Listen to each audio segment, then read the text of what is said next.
Yes, I think the Republican nominee is unfit to serve as president. I said so last week, and he keeps on proving it. The notion that he would attack a Gold Star family that had made such extraordinary sacrifices on behalf of our country, the fact that he doesn't appear to have basic knowledge around critical issues in Europe, in the Middle East, in Asia, means that he's woefully unprepared to do this job. And this is not just my opinion. I think what's been interesting is the repeated denunciations of his statements by leading Republicans, including the Speaker of the House and the Senate Majority Leader and prominent Republicans like John McCain. And the question I think that they have to ask themselves is, if you are repeatedly having to say in very strong terms that what he has said is unacceptable, why are you still endorsing him? What does this say about your party that this is your standard bearer?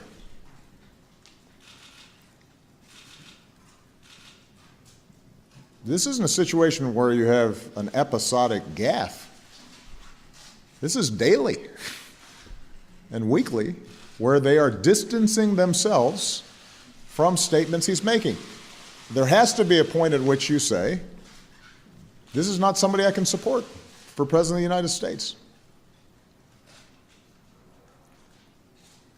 even if he purports to be a member of my party. And the fact that that has not yet happened makes some of these denunciations ring hollow.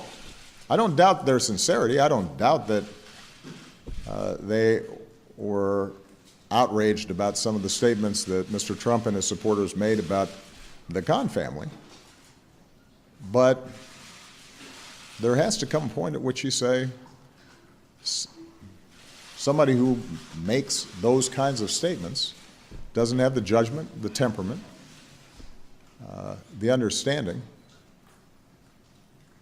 to occupy the most powerful position in the world. Because a lot of people depend on the White House getting stuff right. And this is different than just having policy disagreements. I recognize that they all profoundly disagree with myself or Hillary Clinton on tax policy or on certain elements of foreign policy. But there have been Republican presidents with whom I disagreed with, but I didn't have a doubt that they could function as president. I think I was right and Mitt Romney and John McCain were wrong on certain policy issues, but I never thought that they couldn't do the job. And had they won, I would have been disappointed.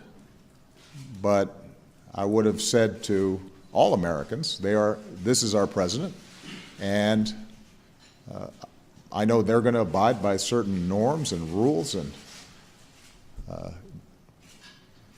common sense, will observe basic decency, will have enough knowledge about economic policy and foreign policy and our constitutional traditions and rule of law, that our government will work. And then we'll compete 4 years from now to try to win an election. But that's not the situation here. And that's not just my opinion. That is the opinion of many prominent Republicans. There has to come a point at which you say, enough. And the alternative is that the entire party, the Republican Party, effectively endorses and validates the positions that are being articulated by Mr. Trump. And as I said in my speech last week, I don't think that actually represents the views of a whole lot of Republicans out there.